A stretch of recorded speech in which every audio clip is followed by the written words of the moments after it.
Hello guys! Magandang araw po sa ating lahat. Welcome to this channel at St. Andre.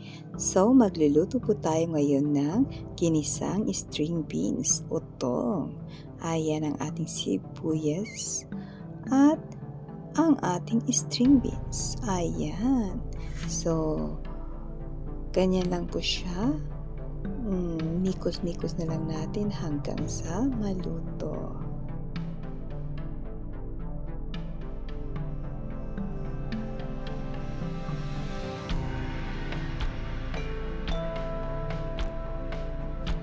At para mas masarap, dagdagan natin ng corned beef.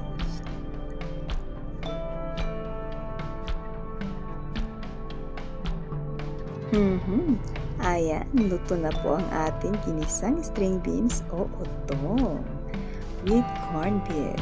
Thank you for watching guys. Bye!